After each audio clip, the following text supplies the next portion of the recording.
Shalom Bapak dan Ibu sekalian, puji syukur kepada Tuhan yang telah memperkenankan kita untuk mengikuti ibadah minggu ini, baik yang di rumah maupun yang hadir di sini, di tengah segala keterbatasan yang ada karena pandemi COVID-19. Marilah kita mengikuti ibadah ini dengan hati yang teduh dan tertuju kepada Tuhan. Kami undang semua jemaat untuk bangkit berdiri. Pertolongan kita adalah di dalam nama Tuhan yang menjadikan langit dan bumi. Allah yang Maha Kasih, yang kasih setianya kekal sampai selama-lamanya.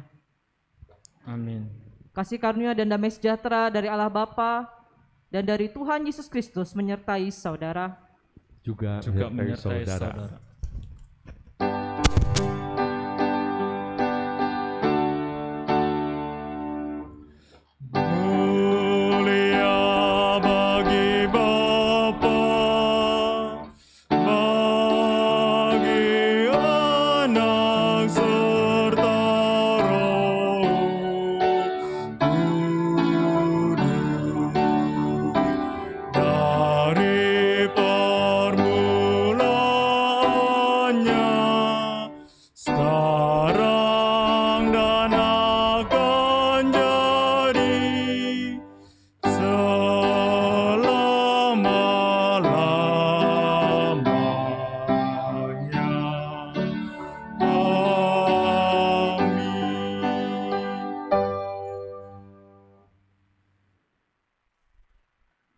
Umat yang terkasih dalam Tuhan Yesus Kristus, nas pembimbing dalam ibadah minggu ini terambil dari Mazmur 22 ayat 31 sampai 32 yang berbunyi demikian. Anak-anak cucu akan beribadah kepadanya dan akan menceritakan tentang Tuhan kepada angkatan yang akan datang. Mereka akan memberitakan keadilannya kepada bangsa yang akan lahir nanti, sebab ia telah melakukannya. Kita sambut dengan nafiri rohani 2:16 kasih Tuhan.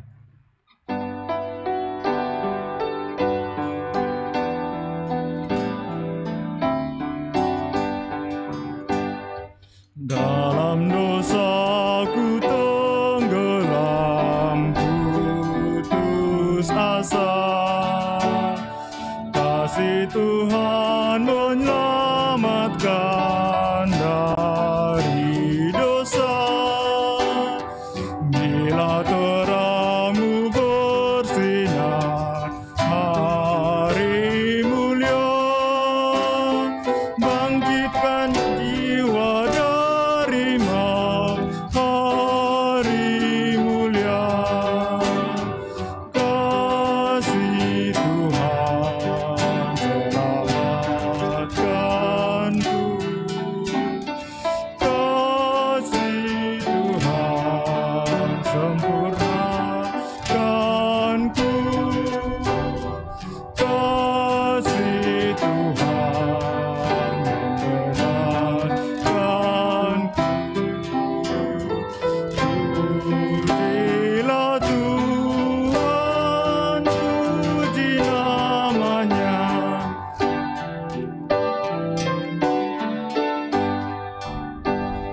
Penebusku rela mati di Kalvari untuk manusia berdosa. Dia datang, dalam Tuhan ada jalan keselamatan.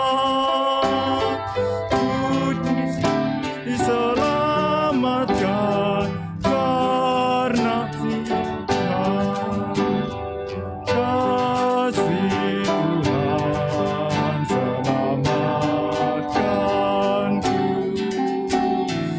kasih Tuhan sempurnakanku, kasih Tuhan membenarkanku.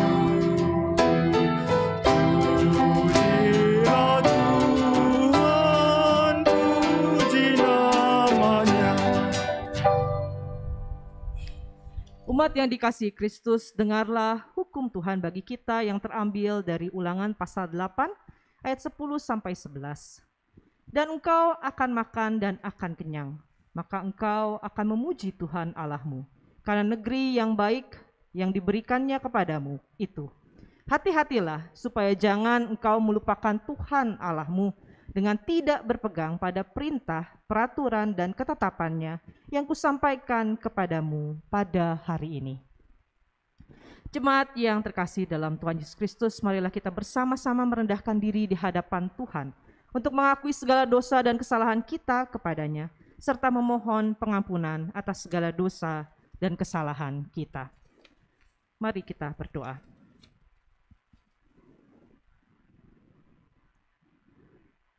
Allah yang Maha Kasih, yang telah menunjukkan keadilan dan kebenarannya kepada kami dari dulu, sekarang, dan kami yakini sampai selama-lamanya. Pada saat ini ya Tuhan, kami datang kepadamu, memohon pengampunan-Mu atas segala dosa dan kesalahan yang kami buat, khususnya 1 minggu belakangan ini, yang sudah mengingkari keadilan dan kebenaran-Mu. Kami berkata dusta melalui mulut kami. Kami berpikir jahat tentang orang lain dalam hati dan pikiran kami. Bahkan mungkin kami melakukan tindakan-tindakan yang menyakiti hati-Mu dan hati sesama kami. Kami mengucap syukur ya Tuhan, di pagi hari ini, di hari pertama di minggu yang baru ini, Kau memberikan kesempatan kepada kami untuk sekali lagi datang kepadamu, memohon pengampunan-Mu. Biarlah kami dapat memanfaatkan kesempatan ini dengan sebaik mungkin. Dengan jujur hati, dengan tulus hati, kami datang kepadamu, memohon pengampunan-Mu. Demi Kristus Putra-Mu, kami berdoa. Amin.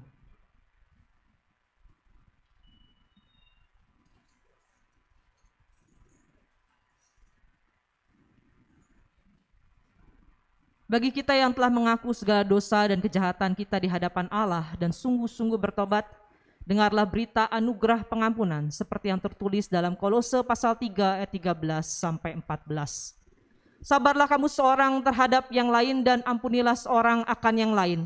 Apabila yang seorang menaruh dendam terhadap yang lain, sama seperti Tuhan telah mengampuni kamu, kamu perbuat jugalah demikian. Dan di atas semuanya itu, kenakanlah kasih sebagai pengikat yang mempersatukan dan menyempurnakan.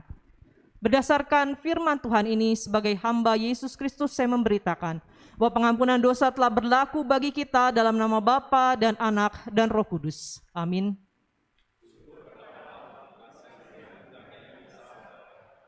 Marilah kita saling memberikan salam damai karena Tuhan telah mendamaikan kita.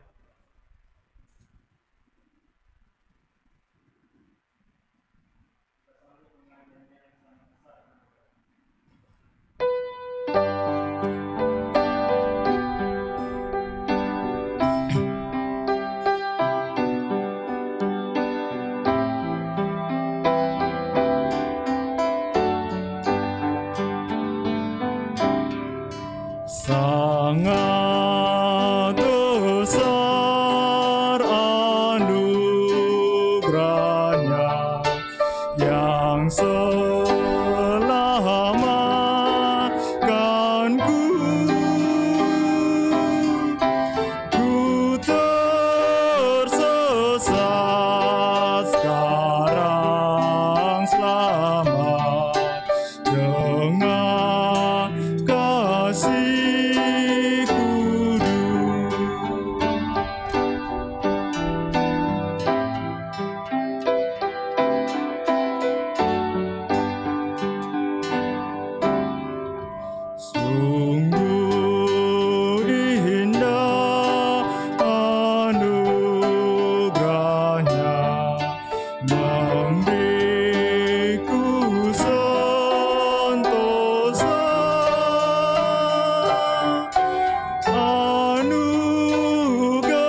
Mari kita mempersiapkan hati kita untuk mendengarkan firman Tuhan. Mari kita berdoa.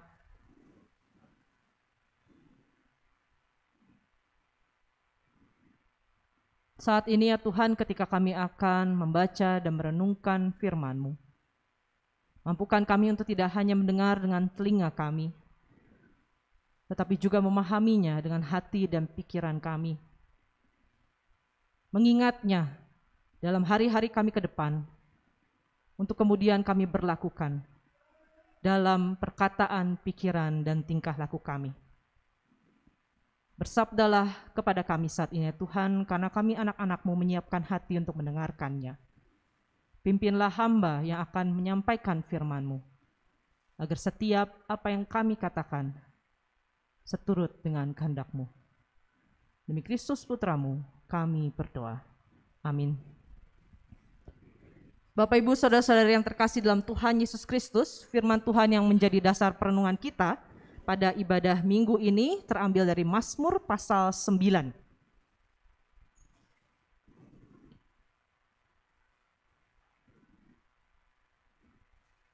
Mazmur pasal yang ke-9.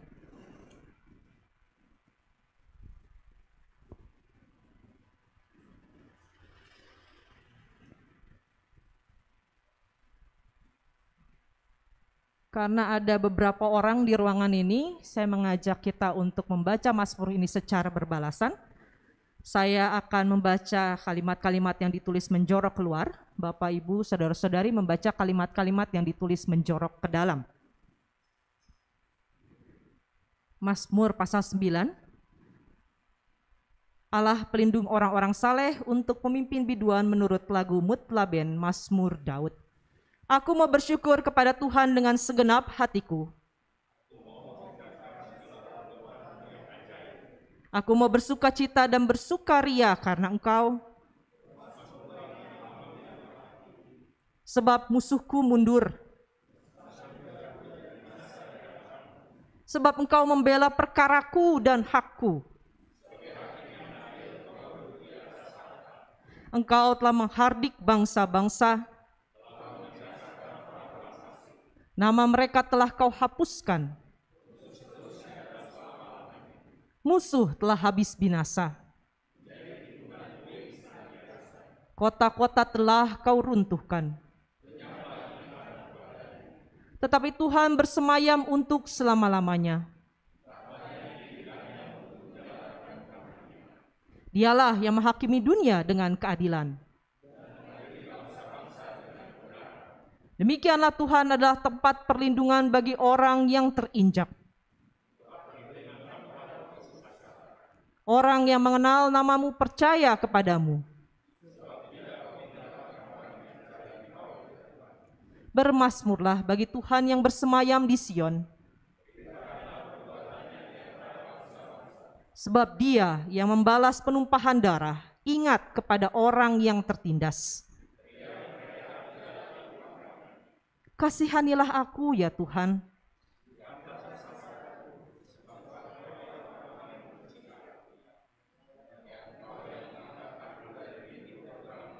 Supaya aku menceritakan segala perbuatan-Mu yang terpuji.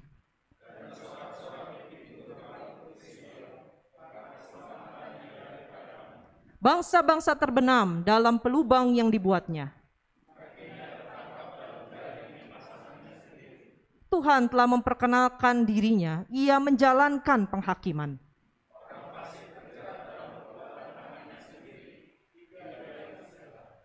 Orang-orang fasik akan kembali ke dunia orang mati. Sebab bukan untuk seterusnya orang miskin dilupakan. Bangkitlah Tuhan, janganlah manusia merajalela. Biarlah mereka menjadi takut ya Tuhan.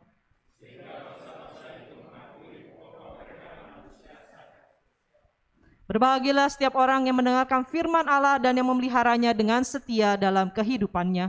Haleluya.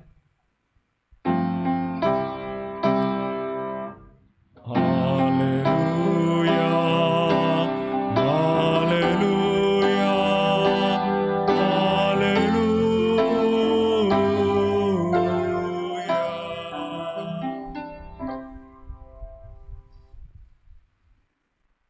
seorang perempuan sedang mendampingi anak perempuan temannya bermain ayunan di sebuah taman kota. Ketika tiba-tiba seorang bapak yang berada di dekat mereka menampar pipi anak laki-lakinya tanpa sebab yang jelas. Anak perempuan yang sedang bermain ayunan ini tiba-tiba terdiam. Lalu dengan suara lirih ia berkata kepada perempuan tersebut, "Aku tidak mau bermain di sini lagi. Bolehkah kita pulang?" Kejadian itu terjadi dengan sangat cepat, tetapi sempat terlihat oleh perempuan tersebut. Itulah sebabnya ia mengerti mengapa anak temannya ini tidak mau lagi bermain. Lalu ia membawa anak itu pulang. Dalam perjalanan, anak itu tidak berkata apa-apa, tetapi ia terlihat sangat syok. Barulah setelah perempuan itu membujuknya, anak temannya ini berkata, "Bapak itu sangat kejam. Yang dilakukannya tidaklah adil." Perempuan yang membawa anak temannya itu bermain bernama Kate Weingarten, seorang profesor psikologi di Harvard Medical School yang juga adalah direktur dari program Witness to Witness dari Migrant Clinician Network. Pengalamannya bersama dengan anak perempuan temannya ini diceritakannya pada bagian pembuka dari bukunya yang berjudul Common Shock, Witnessing Violence Every Day. Tujuannya mengisahkan pengalaman ini adalah untuk menunjukkan bahwa kita sering menyaksikan kekerasan dalam kehidupan kita sehari-hari dan peristiwa-peristiwa kekerasan itu membuat kita syok. Yang secara sadar ataupun tidak pada akhirnya akan mempengaruhi pemikiran kita ke depan. Bapak Ibu saudara-saudara yang terkasih, istilah saksi, bersaksi, menyaksikan adalah istilah yang sering kita dengar terutama dalam identitas kita sebagai seorang Kristen. Identitas sebagai saksi adalah identitas yang lekat dengan identitas Kristiani kita. Marturia atau kesaksian adalah salah satu tugas panggilan gereja. Dalam setiap akhir ibadah kita, kita mengucapkan, kami siap menjadi saksi-saksinya yang setia. Istilah itu begitu lekat, sehingga sepertinya kita seringkali take it for granted. Kita tidak sungguh-sungguh menghargainya, bahkan tidak sungguh-sungguh menyadari kedalaman makna dari istilah ini. Coba kita tes ya Bapak Ibu. Tema ibadah kita hari ini adalah menyaksikan perbuatan Allah yang besar.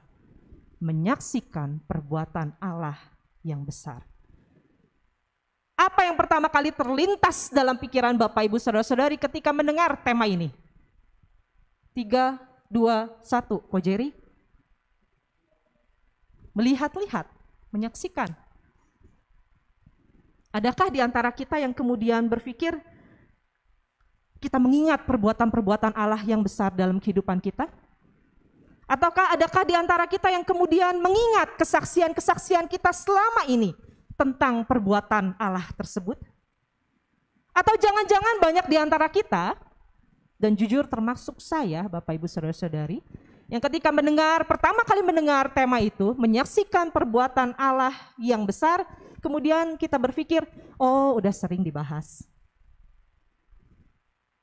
Ini merupakan bukti Bapak Ibu bahwa perihal bersaksi ini, saksi bersaksi menyaksikan adalah hal yang seringkali kita take it for granted.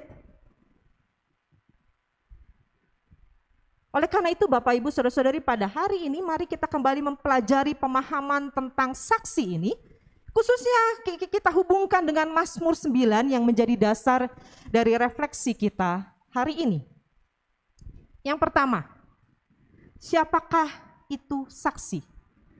Kamus Besar Bahasa Indonesia memiliki beberapa definisi, antara lain, saksi adalah orang yang melihat atau mengetahui sendiri suatu peristiwa. Saksi adalah orang yang dapat memberikan keterangan guna kepentingan penyidikan, penuntutan, dan peradilan tentang suatu perkara pidana yang didengarnya, dilihatnya, atau dialaminya sendiri. Definisi-definisi ini memang merupakan definisi yang diaplikasikan dalam dunia hukum. Tetapi ciri-ciri dari definisi ini sebenarnya bisa kita aplikasikan dalam pemahaman kita tentang saksi secara umum, termasuk secara Kristiani. Ciri-ciri saksi adalah ia yang mendengar, melihat, dan mengalami suatu peristiwa. Akan tetapi seorang saksi baru akan diketahui dan diakui bahwa dia adalah saksi ketika ia bersaksi. Ketika ia menyatakan pengalamannya itu kepada orang lain. Anak perempuan yang didampingi oleh Kate Weingarten tidak akan dikenali sebagai seorang saksi dari peristiwa kekerasan si bapak di taman itu, seandainya anak itu tidak bercerita. Weingarten menulis demikian, seandainya saya tidak melihat sendiri peristiwa itu, saya tidak mengerti alasan anak perempuan ini berubah menjadi murung sebelum ia menceritakan isi hatinya. Seorang saksi diakui keberadaannya sebagai saksi ketika ia menyatakan pengalamannya itu kepada orang lain. Dan inilah yang dilakukan oleh penulis Mazmur 9. Bapak Ibu, kalau kita baca tadi, ya, Mazmur ini, pada awalnya kita mungkin menganggap Mazmur ini adalah sebuah doa dari sang penulis kepada Allah. Karena ada banyak kalimat yang merujuk pada Allah sebagai orang kedua. Allah sebagai pihak yang kita ajak bicara, ya. Aku mau bersyukur kepada Tuhan dengan segenap hatiku, aku mau menceritakan segala perbuatanmu yang ajaib, engkau-mu. Itu adalah kata-kata yang banyak kita dapati di dalam Mazmur pasal 9 ini. Akan tetapi Bapak Ibu, dalam bagian-bagian tertentu di tengah-tengah Mazmur 9 ini, sang penulis kemudian merujuk pada Allah sebagai orang ketiga.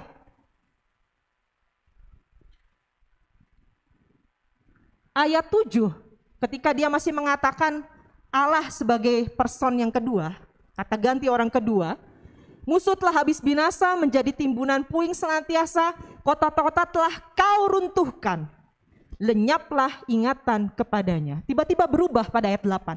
Tetapi Tuhan bersemayam untuk selama-lamanya. Dia tidak merujuk lagi pada engkau, tapi pada Tuhan. Seakan-akan dia sedang menceritakan tentang Tuhan kepada orang lain. Tuhan menjadi kata ganti orang yang ketiga.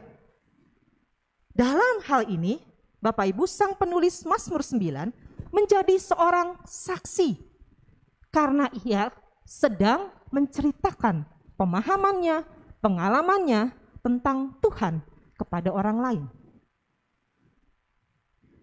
Yang kedua, apa yang sang pemazmur persaksikan? Mazmur pasal 9 ini merupakan sebuah lagu Bapak Ibu. Yang memang kalau kita lihat pada ayat yang pertama ditulis sebagai Mazmur Daud.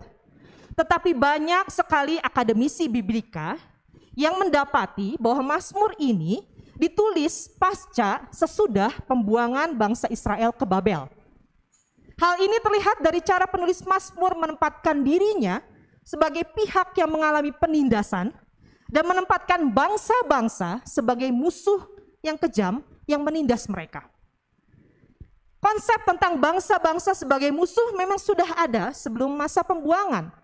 Tetapi konsep ini semakin menguat ketika orang Israel mengalami pembuangan ke Babel. Di tengah-tengah rasa ketertindasannya, pemazmur menyaksikan, melihat seperti yang dibilang Ko Jerry tadi, ya, bahwa Allah adalah raja yang menjalankan peranannya sebagai hakim yang adil, yang bertindak atas prinsip keadilan dan kebenaran, yang bertujuan memperbaiki segala sesuatu menjadi kembali benar.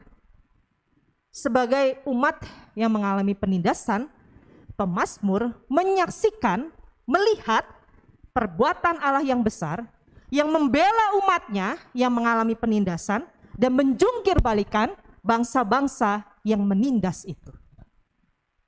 Hal inilah yang kemudian dia persaksikan kepada orang lain. Dia menyaksikan perbuatan Allah, melihat perbuatan Allah, lalu dia persaksikan kepada orang lain melalui lagu ini. Bapak Ibu, saudara-saudari yang terkasih, sampai sejauh ini saya pikir kita semua bisa memahami siapa dan apa yang dilakukan oleh saksi sehubungan dengan Mazmur 9 yang tadi kita baca. Akan tetapi pemahaman kita tentang saksi tidak bisa hanya berhenti sampai di situ. Agar kita tidak lagi take it for granted, kita harus mengerti hal yang ketiga. Mengapa kita bersaksi? Penjelasan sederhana yang mungkin sering kita dengar adalah kita menjadi saksi Allah karena Allah sudah memberkati kita. Ya, seperti yang tadi dibilang, kita menyaksikan berkat Allah, lalu kita persaksikan kepada orang lain. Akan tetapi Bapak Ibu, penjelasan ini tidak salah, tapi kurang lengkap. Dalam Mazmur 9, sang penulis menuliskan berbagai bentuk doa dan kesaksian yang berbeda. Ada yang berbentuk pernyataan, ada yang berbentuk ajakan, ada yang berbentuk peringatan, ada yang berbentuk pujian, tetapi ada juga yang berbentuk permohonan. Bentuk permohonan ini menunjukkan bahwa perbuatan Allah yang besar atau berkat Allah itu belum terjadi dalam kehidupan sang pemazmur. Meskipun mungkin dia sudah mengalami berkat-berkat yang lain di masa lalu, tetapi hal yang dia sedang nanti-nantikan itu belum terjadi. Allah memang sudah membebaskan saya di masa lalu, tetapi saat ini saya juga sedang menanti-nantikan pembebasan Allah dan itu belum terjadi. Meski berkat Allah belum terjadi padanya, dalam permohonannya, penulis Mazmur tetap mempersaksikan Allah. Ayat 14-15 menyatakan, "Kasihanilah aku ya Tuhan, lihatlah sengsaraku disebabkan oleh orang-orang yang membenci aku. Ya Engkau yang mengangkat aku dari pintu gerbang maut, supaya aku menceritakan segala perbuatanmu yang dan seterusnya. Ya Engkau yang membebaskan aku dari lubang maut." Itu belum terjadi dalam kehidupannya, tapi dia sudah mempersaksikan itu. Itu berarti alasan pemazmur mempersaksikan perbuatan Allah yang besar, itu bukan semata karena Allah sudah memberkatinya. Tetapi karena Allah itu sendiri, menurut dia, Allah itu sendiri layak untuk dipersaksikan. Dalam hal ini pemahaman penulis Mazmur bahwa Allah adalah hakim yang adil, yang mendirikan tahtanya untuk menjalankan penghakiman, pemahaman itulah yang mendorong pemazmur untuk mempersaksikan Allah. Di sini kita bisa melihat jalinan antara iman dan kesaksian. Ketika pemazmur mengimani Allah sebagai hakim yang adil, ia mempersaksikan hal itu, meskipun pada saat itu dia sendiri sedang menantikan keadilan Allah ditegakkan. Pemahaman ini berdampak pada hal yang keempat, tentang bagaimana cara pemazmur bersaksi. Karena alasan penulis Mazmur itu bersaksi adalah alasannya adalah Allah itu sendiri, ya. Maka cara pemazmur bersaksi pun berfokus hanya pada Allah. Prinsip-prinsip yang dipegang oleh pemazmur mengikuti prinsip-prinsip yang dipegang oleh Allah. Dalam hal ini adalah keadilan dan kebenaran yang bertujuan untuk memperbaiki segala sesuatu menjadi benar kembali. Prinsip itulah yang ia utamakan dalam kesaksiannya. Itulah sebabnya penulis Mazmur menuliskan pada ayat 20 sampai ayat 21. "Bangkitlah ya Tuhan, janganlah manusia merajalela. Biarlah bangsa-bangsa dihakimi di hadapan-Mu. Biarlah mereka menjadi takut ya Tuhan, sehingga bangsa-bangsa itu mengakui bahwa mereka manusia saja." Dalam menyatakan kesaksiannya tentang Allah sebagai hakim yang adil, pemazmur menginginkan agar manusia itu mengakui bahwa kita ini manusia dan bukan Tuhan. Manusia kembali pada fitrahnya sebagai manusia dan bukan sebagai Tuhan. Itu prinsip yang dia pegang. Karena menurut dia itulah kondisi yang benar. Manusia sebagai manusia dan Tuhan sebagai Tuhan. Bapak Ibu saudara-saudari yang terkasih dalam Tuhan Yesus Kristus, pada hari ini kita diingatkan kembali tentang pemahaman kita tentang saksi. Di tengah-tengah dunia yang penuh dengan kekerasan seperti yang dipersaksikan oleh Kate Weingarten dan anak temannya, maka peranan kita sebagai saksi itu sebenarnya amatlah penting. Apalagi jika kita kembali mengingat bahwa isi dan alasan kesaksian kita adalah Allah yang merupakan hakim yang adil, yang menegakkan hukumnya di atas prinsip kebenaran dan keadilan untuk memperbaiki segala sesuatu menjadi benar kembali. Dan bukankah Dia adalah Allah yang konsisten seperti itu ketika Ia mengaruniakan keselamatan pada kita melalui Yesus Kristus? Keselamatan diberikan agar kita kembali pada fitrah kita, agar kita kembali pada kondisi kita yang semula, yang benar. Tetapi untuk menganugerahkan keselamatan itu Allah perlu terlebih dahulu menegakkan keadilan dan kebenarannya. Dan itu yang Dia lakukan melalui pengorbanan Yesus Kristus di kayu salib. Jika kita mengakui bahwa perbuatan Allah melalui Yesus Kristus adalah perbuatan yang besar, maka prinsip-prinsip Allah itu sudah semestinya menjadi prinsip-prinsip yang kita pegang dalam kesaksian-kesaksian kita. Dalam perkataan, pikiran, dan tingkah laku kita. Kita bersaksi untuk keadilan dan kebenaran Allah. Kita bersaksi demi keadilan dan kebenaran Allah. Kita bersaksi dalam nama keadilan dan kebenaran Allah. Oleh karena itu, cara kita bersaksi adalah pertama-tama, hidupilah isi kesaksian kita itu sendiri. Itu berarti hiduplah dalam keadilan dan kebenaran. Setidaknya berusahalah untuk bersikap adil dan benar, untuk memperbaiki segala sesuatu menjadi benar kembali. Kita mungkin tidak akan sukses 100% berlaku adil dan benar kepada semua orang, bahkan terhadap diri kita sendiri. Tetapi usaha kita itu tentu akan memberikan pengaruh pada orang-orang yang melihat kita.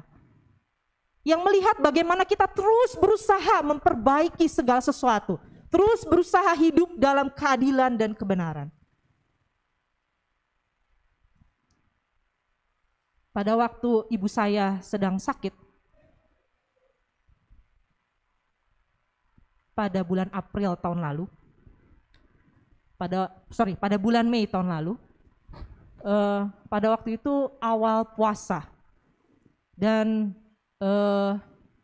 situasinya kalau di rumah saya ketika awal puasa atau ketika puasa itu pasti pagi-pagi, subuh-subuh anak-anak itu berkeliling kampung untuk meneriakkan sahur dengan suara yang sedemikian kerasnya. Ibu saya itu bukan tipe orang yang gampang tidur. Dia bukan tipe orang yang gampang tidur, dan dia adalah tipe orang yang gampang bangun. Itu musuh sekali ya, dia nggak gampang tidur tapi dia gampang bangun. Oleh karena itu ketika dia tahu bahwa wah ini bakal puasa sebentar lagi, dia harus beristirahat di rumah saya karena setelah dia pasca operasi angkat rahim, dia nggak bisa tidur di rumah kakak saya karena kakak saya punya 4 anak yang harus dia jaga, sehingga akhirnya saya yang mendapat tanggung jawab itu. Lalu dia mengeluh pada saya, wah ini mau puasa, nanti mami nggak bisa tidur lagi. Sehingga pada waktu itu pagi-pagi saya ingat benar, subuh-subuh saya sudah menyiapkan diri untuk keluar dari pintu rumah saya lalu ngobrol dengan anak-anak yang lewat untuk berteriak sahur-sahur. Anak-anak itu sedang bersiap-siap, wah mereka lari sana, lari sini, kedengaran dari dalam rumah saya, lari dari rumahnya ke musola, dari musola kemudian kembali ketemu teman-temannya dan seterusnya. Tapi mereka belum melakukan aksinya. Waktu itu saya deg-degan sekali Bapak Ibu, karena saya pikir kalau saya bilang mereka jangan teriak-teriak, nanti kemudian saya dibilang intoleran. Lalu saya diadukan ke pengadilan, proses hukum dan lain sebagainya ya, mengingat bangsa Indonesia itu penuh dengan intrik-intrik yang seperti itu. Tapi kalau saya tidak bicara, saya mami saya nggak bisa tidur. Bagaimana nih? Dilema. Saya buka pintu, saya udah buka kunci, saya buka pintu, mereka ada di depan, tapi kemudian saya mengurungkan niat saya lagi, saya tutup pintu lagi. Tapi terus saya berpikir bagaimana, akhirnya saya memutuskan, saya harus mencoba berbicara dengan mereka. Dan mudah-mudahan upaya saya itu membawa hasil. Lalu setelah berdoa, Tuhan tolong berkati saya, berkati usaha ini. Kemudian saya buka pintu, saya ngobrol dengan mereka. Dek, permisi Dek, Dek nanti yang mau keliling kampung ya untuk bangunin sahur. Oh iya Bu, misi ya Dek ya, bisa nggak? Minta tolong nih, mama saya ini sedang sakit. Nanti dia mau tidur. Bisa nggak Dek kalau misalnya Adek lewat depan rumah saya, Adek tuh tidak boleh teriak sahur, tapi jangan ketok-ketok di depan rumah saya tuh ada tiang listrik. Jangan ketok-ketok tiang listrik itu, karena itu suaranya nyaring sekali kalau diketok-ketok. Bisa nggak Dek jangan ketok-ketok tiang listriknya? Oh iya Bu, ya ya nggak apa-apa, terima kasih, diingatkan. Ya, wah ketika dengar penjelasan anak itu, hati saya langsung lega. Tapi ternyata gak sampai situ Bapak Ibu. Terima kasih ya Dek, saya bilang, lalu saya balik badan mau menuju rumah saya lagi, saya dengar suara seorang anak yang berkata demikian. Bu, kalau ada apa-apa ngomong aja sama kami ya. Saya bukan lagi lega Bapak Ibu saat itu, tapi saya terharu setengah mati. Apa yang saya pikirkan tidak terjadi, bahkan yang saya dapatkan lebih dari apa yang saya harapkan. Bagaimanapun anak-anak ini punya pemahaman, punya pengertian, punya akal. Mereka ciptaan Tuhan juga, sama seperti kita. Lalu saya berpikir jangan-jangan selama ini yang sebenarnya berpikir buruk adalah saya dan bukan mereka.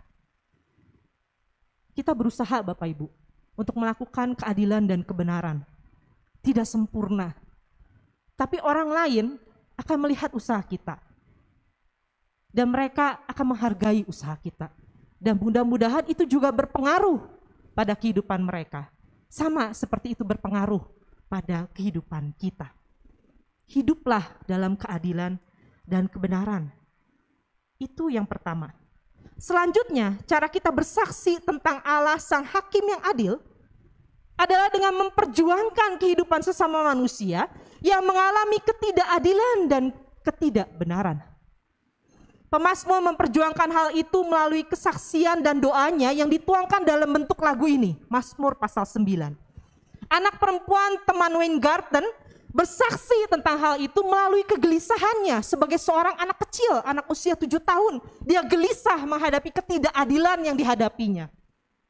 Kita bisa memperjuangkan hal itu, memperjuangkan kehidupan orang lain yang mengalami ketidakadilan dan ketidakbenaran melalui cara kita masing-masing.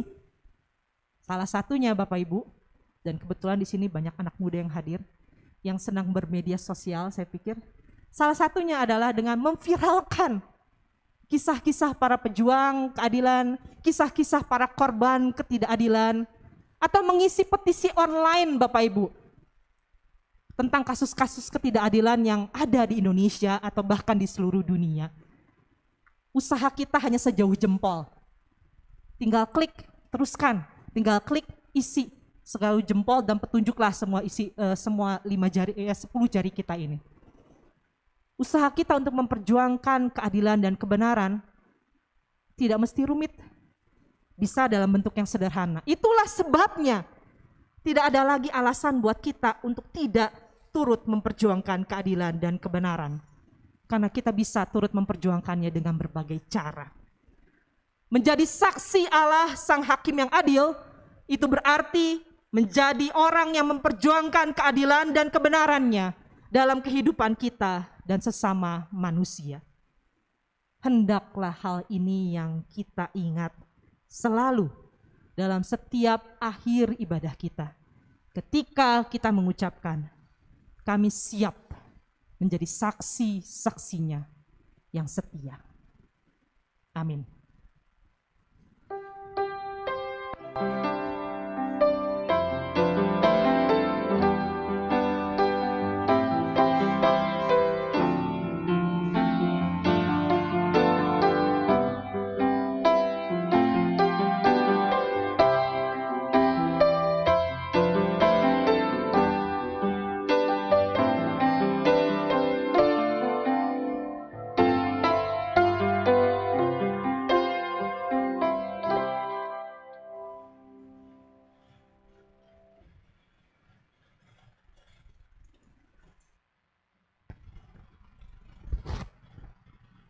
Bapak Ibu sekalian,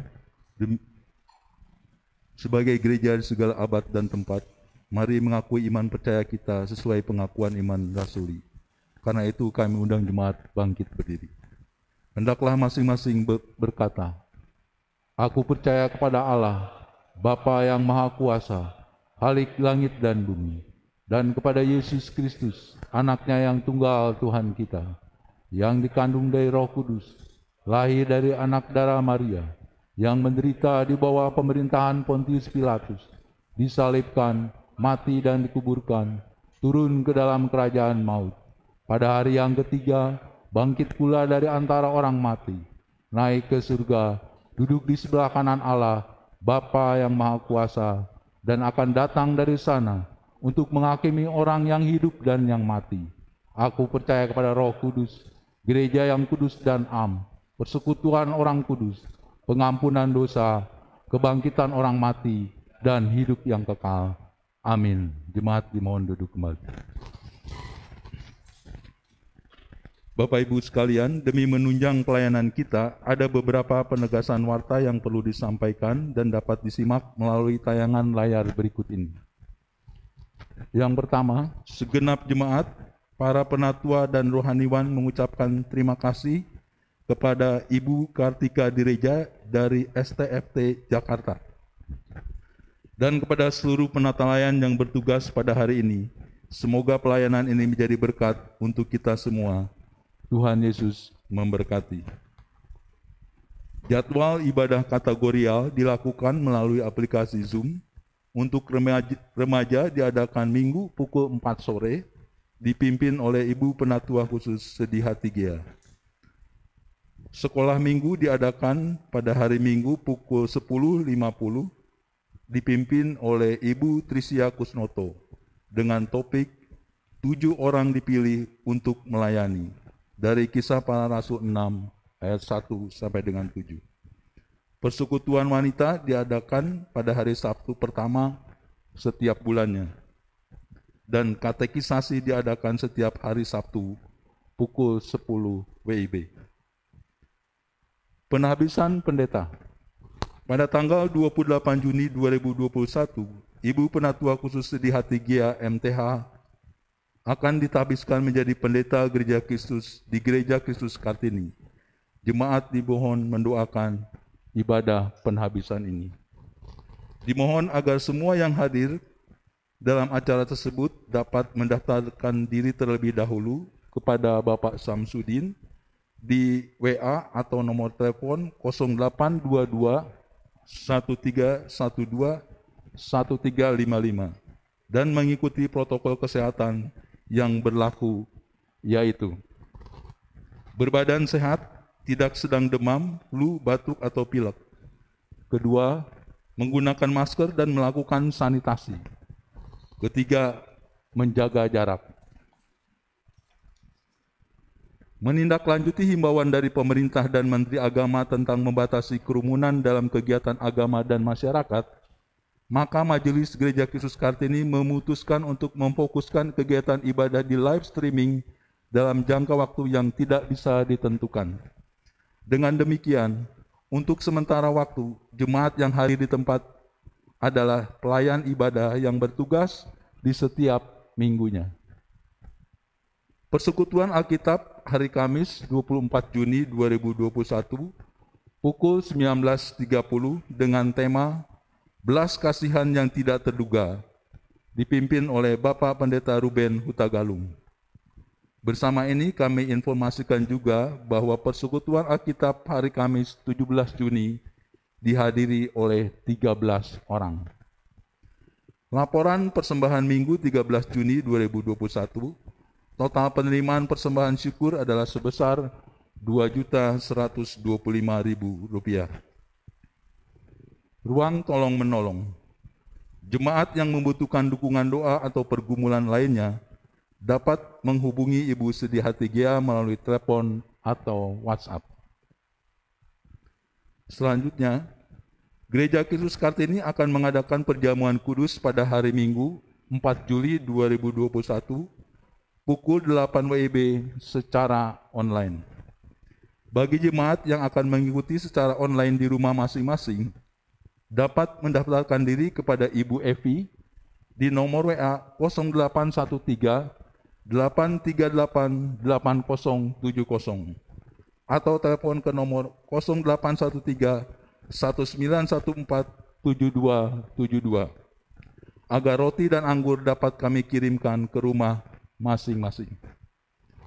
Untuk mempersiapkan diri memasuki perjamuan kudus, dalam waktu 2 minggu ke depan, jemaat dapat mengambil waktu refleksi pribadi terkait hubungan dengan diri sendiri, alam, semesta, dan Tuhan.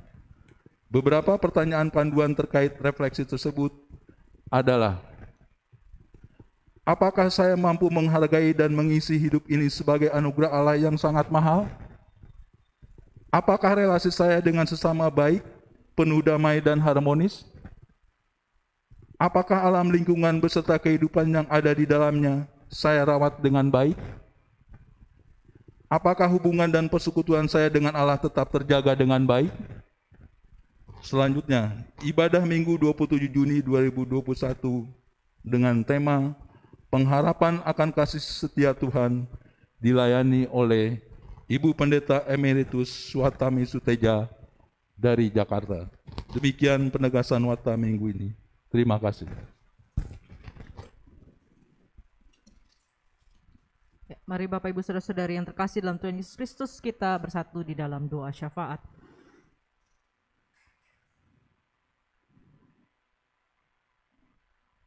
Kami bersyukur kepadamu, Allah yang sudah membela hak-hak kami yang mengalami penindasan, Allah yang sudah menyatakan pertolongan bagi kami yang mengalami kesusahan, Allah yang sudah menjalankan keadilan dan kebenarannya dalam kehidupan kami.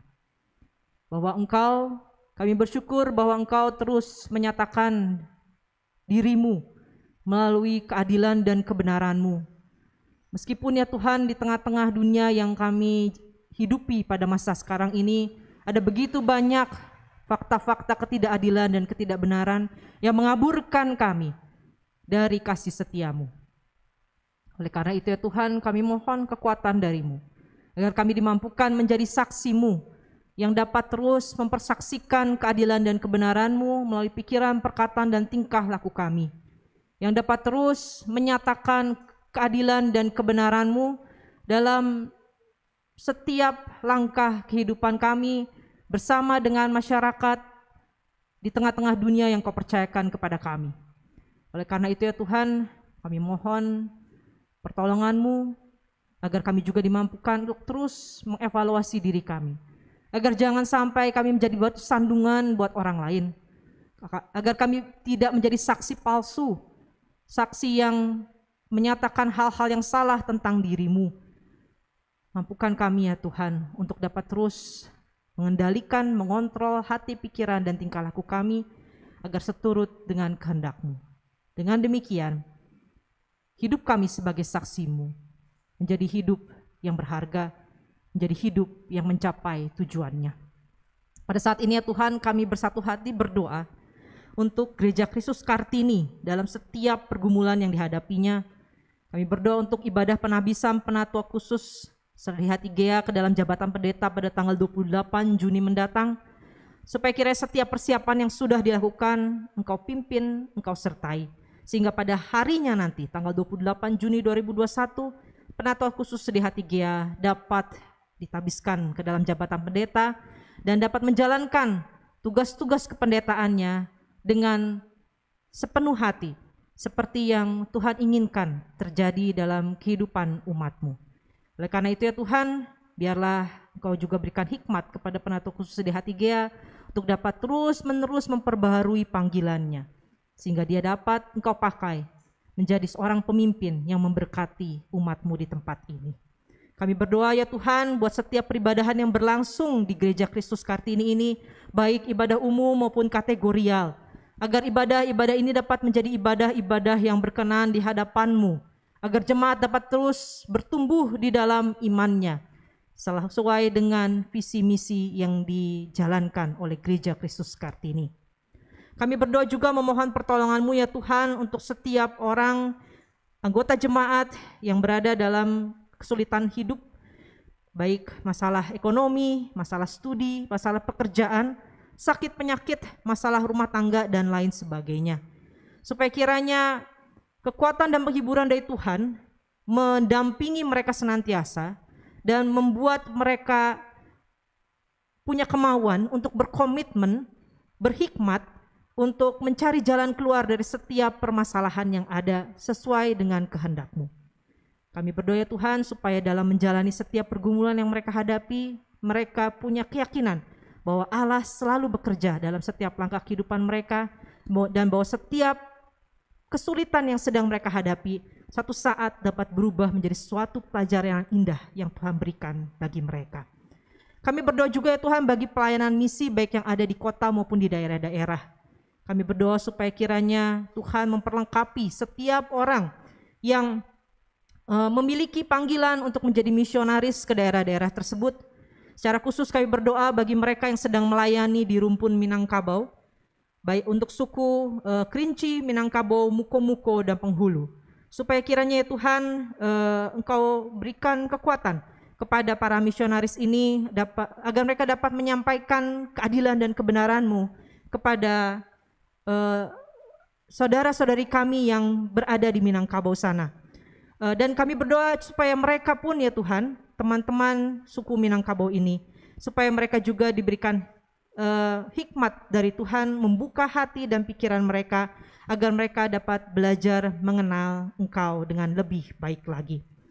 Kami berdoa juga Tuhan pada saat ini memohon pertolongan Tuhan bagi bangsa dan negara kami yang sedang mengalami begitu banyak masalah, khususnya yang sedang berjuang untuk mengatasi pandemi COVID-19.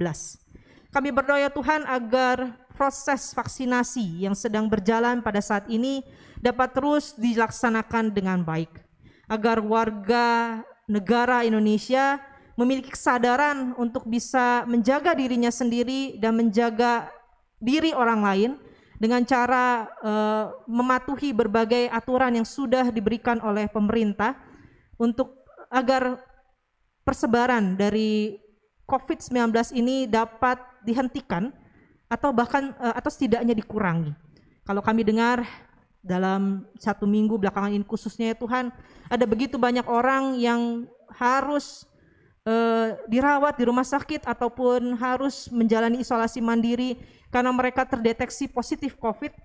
Kami berdoa ya Tuhan supaya kami bisa belajar dari pengalaman-pengalaman mereka agar kami menjaga diri kami tidak terpapar oleh virus tersebut. Kami berdoa ya Tuhan supaya kiranya kondisi ini dapat berangsur-angsur membaik.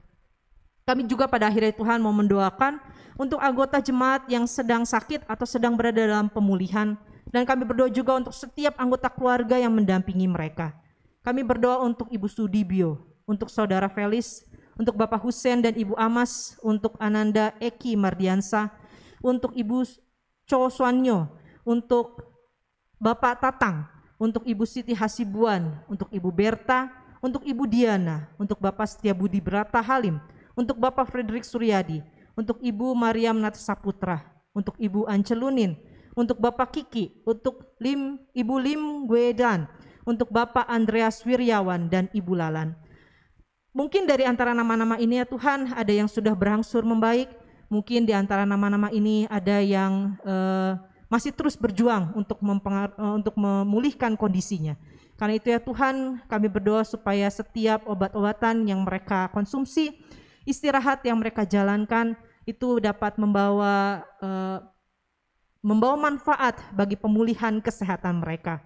Dan untuk keluarga yang mendampingi mereka, biarlah juga kesehatan Engkau anugerahkan kepada mereka, kesabaran Engkau berikan kepada mereka, sehingga mereka dapat terus menyatakan kasih-Mu ya Tuhan kepada anggota keluarganya yang sedang sakit ini. Kami berdoa supaya kiranya kondisi mereka Engkau berkati, Engkau sertai seturut dengan kehendak-Mu. Kami mau menyerahkannya Tuhan setiap doa syafaat ini hanya ke dalam tangan pengasihan-Mu. Kiranya Engkau berkenan untuk mendengarkan doa-doa kami dan kiranya Engkau berkenan untuk menjawabnya sesuai dengan waktu dan kehendak-Mu. Dalam nama anak yang tunggal Tuhan kami Yesus Kristus kami berdoa. Amin.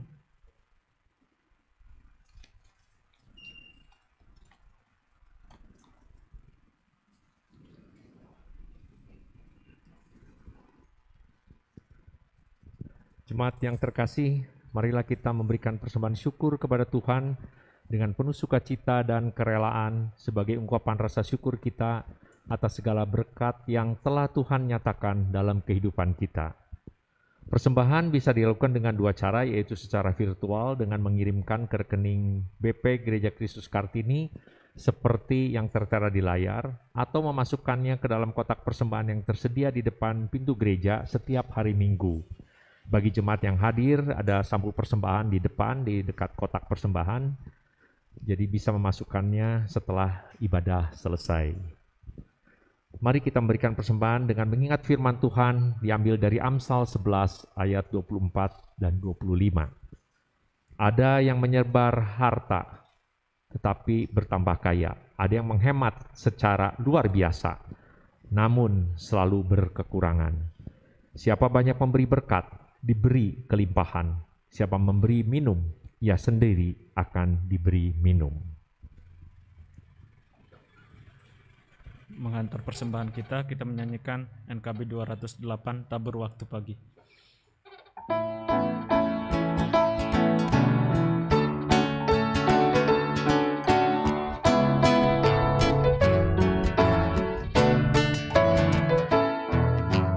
Tabur waktu pagi, tabur benih kasih, tabur waktu siang, ku sampai senja. Nantikan tuayan pada musim panen, kita akan bersuka bawa berkasnya, bawa berkasnya. Masuk lumbungnya, kita akan bersuka bawa berkasnya, bawa berkasnya. Masuk lumbungnya, kita akan bersuka bawa berkasnya.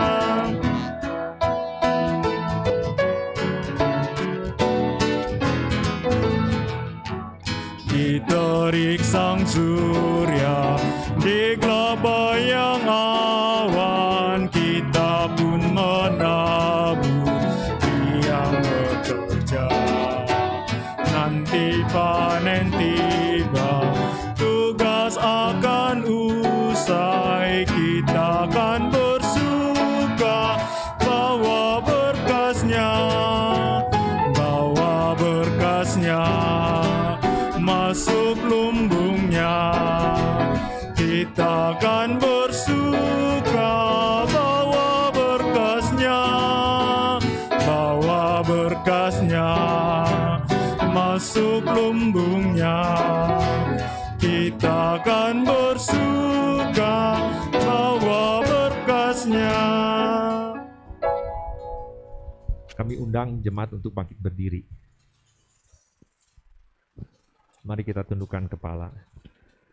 Allah Bapa kami di surga, terima kasih Tuhan pada hari Minggu ini Tuhan, Engkau telah mengingatkan kembali kami dari firman-Mu yang baru kami dengar.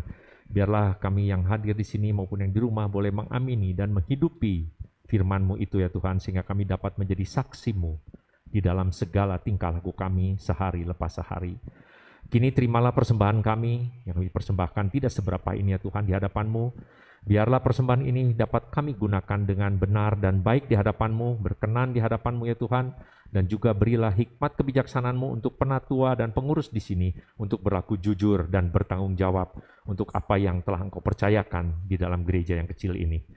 Demikianlah ya Tuhan, biar persembahan ini juga bisa memberikan berkat bagi jemaat kami dan masyarakat sekitar sini.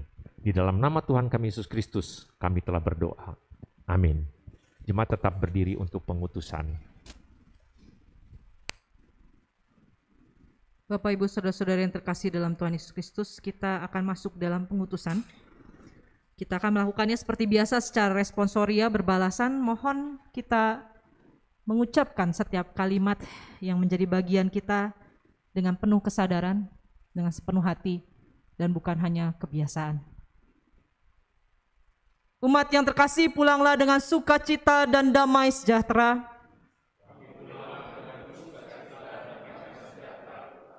Arahkanlah hatimu senantiasa kepada Tuhan.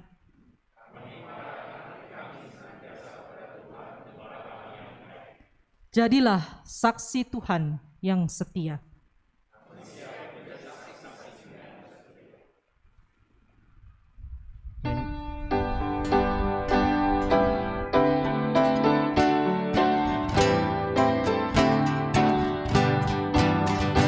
Kuasa-Mu dan nama-Mu lah hendak kami sembah, dan karena itu ya Tuhan kami takkan gentar, bagaikan tadi segar mestilah busuk supaya tumbuh dan segar di panas surya memekar.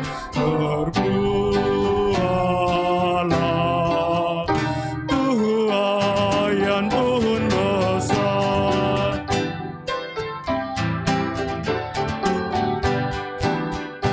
teladan sudah Kau beri demi derita-Mu, dan melalui salib-Mu Kau terima kuasa-Mu.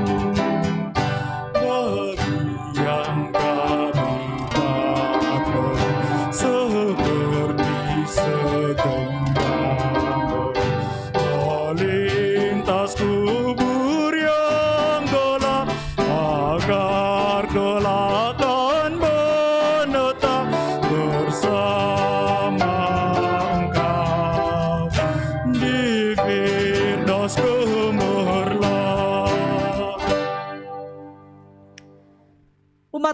Umat kekasih Kristus, terimalah berkat Tuhan, kasih karunia dari Tuhan Yesus Kristus dan kasih Allah Bapa serta persekutuan Roh Kudus menyertai kita semua dari sekarang sampai selama-lamanya.